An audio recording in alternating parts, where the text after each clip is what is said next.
French President Emmanuel Macron has finally announced his new cabinet 2 weeks after the resignation of his Interior Minister Gérard Collomb. Collomb quit, saying he wanted to run for mayor of Lyon, and the unprecedented delay in finding a replacement left Macron facing accusations that he's losing his grip on government. Well, to tell us who's in and who's out, I'm joined in Paris by Annelise Borges. Good morning to you, Annelise. Just tell us, what's the shape of this new cabinet?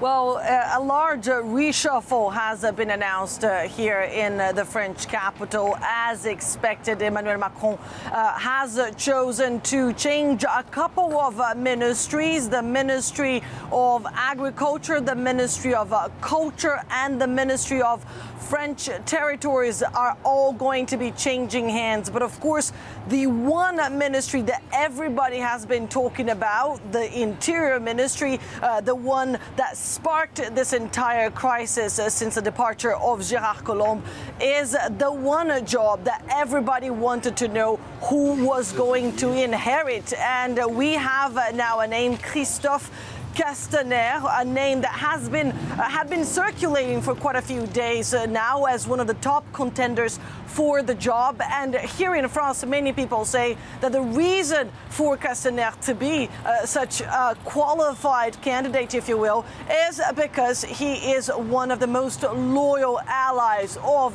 the French president.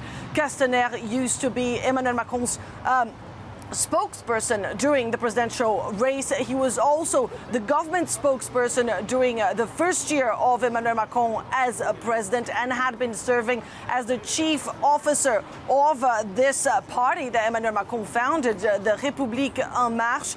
And so a very, very close ally of Macron takes this, that is a very important ministry.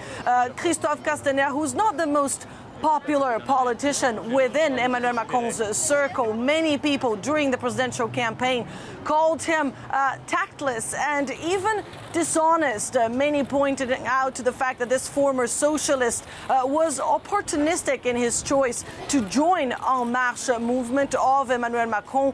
He explained his decision to join that movement as once one is a politician, once one needs to know to be at the right place at the right time without really knowing where one is going to end up. Well, Christophe Castaner surely wanted to end up at this position. There were rumors circulating that he wanted a job so badly. Well, there you go. Emmanuel Macron has awarded him that job for his loyalty. And Annelise, it's a source of some embarrassment for the president that it's taken him so long to announce this cabinet. What's the reason behind that delay? Well, it is, as you said, an unprecedented delay. It took nearly 2 weeks for Emmanuel Macron to announce this reshuffle. He was saying there was no crisis, there were no disagreements. He was simply taking his time because this was going to be an important reshuffle. Of course, this was not a reshuffle that Emmanuel Macron foresaw. He didn't want to change all these jobs. He wanted to convey the image that everything was working fine within his administration. But of course, a few high-level departures have sparked this crisis. Nicolas Hulot, his star environment minister, departed in August. Then that was followed by the resignation of Gérard Collomb. Some people saying that Gérard Collomb and Emmanuel Macron had become strained. They were no longer talking.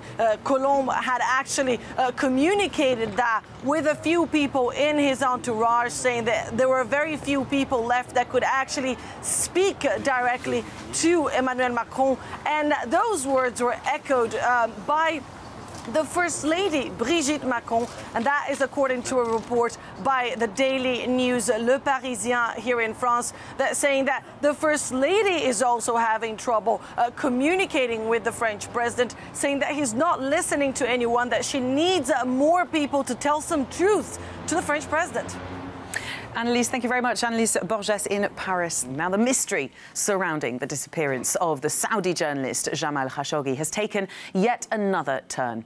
Donald Trump has suggested rogue killers could be behind his disappearance after a telephone call with the Saudi king. Meanwhile, reports are developing that suggest Saudi Arabia may be about to admit Khashoggi was killed at its consulate. Richard Good reports. US President Donald Trump called Saudi King Salman to ask for an explanation.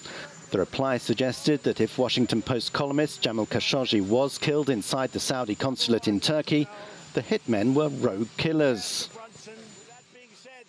The king firmly denied any knowledge of it. He didn't really know. Maybe, I don't want to get into his mind, but it sounded to me like maybe these could have been rogue killers. Who knows? But it was only 13 days after Khashoggi disappeared that the Saudis let Turkish police inside the consulate, hours after a cleaning crew. And 3 sources told NBC News that Saudi leaders are discussing a plan to admit that Khashoggi was killed during an interrogation that went wrong, according to one. President Trump is sending Secretary of State Mike Pompeo to Saudi Arabia to get answers. But despite the king's denials, experts say nothing like this would happen at a Saudi consulate that his son, the powerful crown prince, did not order. It would be inconceivable that such an operation would be run by the Saudis without the knowledge of the day-to-day decision-maker of Saudi Arabia. That's Crown Prince Mohammed bin Salman. Congress is demanding that the Saudis are banned from buying US weapons, but Mr. Trump says that would hurt American workers. And for now, the European Union, too, is also taking a softly approach. We expect transparency, we expect full clarity from investigations to be done by the Saudi authorities together and in full cooperation with the Turkish authorities. We support very much the messages that come along the same lines from other partners, starting from Washington. Turkish investigators left the consulate in the early hours of this morning. The international community awaits their findings with great interest. Richard Good, Euronews. Well, for more on this, we're joined by Reuters correspondent Emily Withers, who's following the story from Istanbul. Good morning to you, Emily. We've had this new line this morning that Saudi Arabia might be preparing to admit that Khashoggi was killed at its consulate. How are they going to find a credible explanation for that? It's possible that we may hear that there was some kind of interrogation that took place inside the consulate and perhaps it went wrong and Jamal Khashoggi died as a result of that. That's one report that we've heard that could be possible.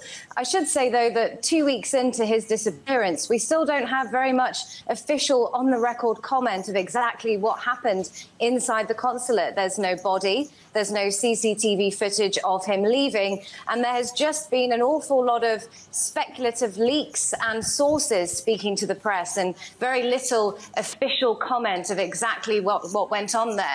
There, of course, is this theory now that rogue killers went into the consulate. It's possible that that may have happened, but we also have to consider that the 15 individuals that entered the consulate when Jamal Khashoggi was in there for his appointment were members of the military, of the police, of the Air Force, and also one of them had been a member of the Interior Ministry for over 20 years. So that does indicate a possible link to the Saudi state as well. Turkish investigators have managed to get inside the Saudi consulate. When do we think we might hear the results of what they found there?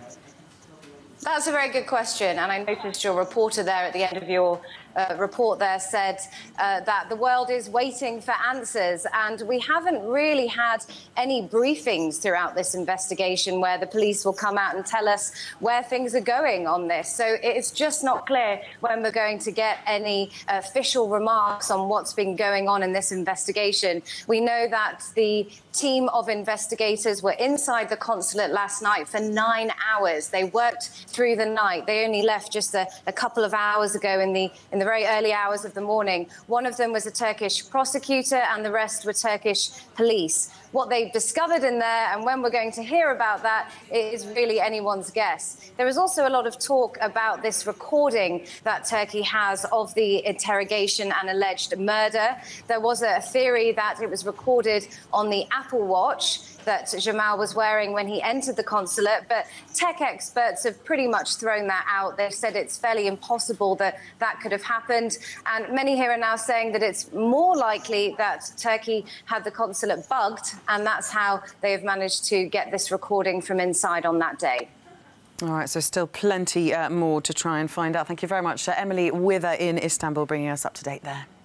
A British PhD student has been detained and charged with spying in the United Arab Emirates. Angela and our Cube team have been looking at this. What more can you tell us? Well, that British student is 31-year-old Matthew Hedges. Now, he was charged yesterday, but he's been in jail for 5 months after he was arrested on the 5th of May at Dubai Airport. His wife said his arrest came at the end of a study trip for him. Well, in a statement that was released by the UAE government, which I'm just going to pull up for you now, it said that he was charged for spying for and on behalf of a foreign state, jeopardising the military, economy and political security of the UAE. Well, my colleague Rachel was having a look at some newspaper reports from September, and one UAE newspaper actually talked about a foreign national we now know to be Matthew Hedges, and in it they say he was simply referred to a criminal trial.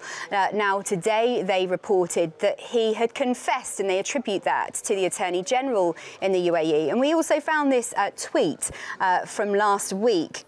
And this was posted by the foreign minister, the UAE foreign minister, in which he said they'd actually been speaking to the UK about this for the last 5 months. And they said that the UK had been reluctant to address this. So therefore, they continued with legal proceedings. Well, Euronews has reached out to the British Foreign Office. We're yet to hear back from them. We're also monitoring updates from British Foreign Secretary Jeremy Hunt on this, and we'll keep you up to date when we hear something. But we do have a statement from the wife of Matthew Hedges. I'm just going to pull up something that she said.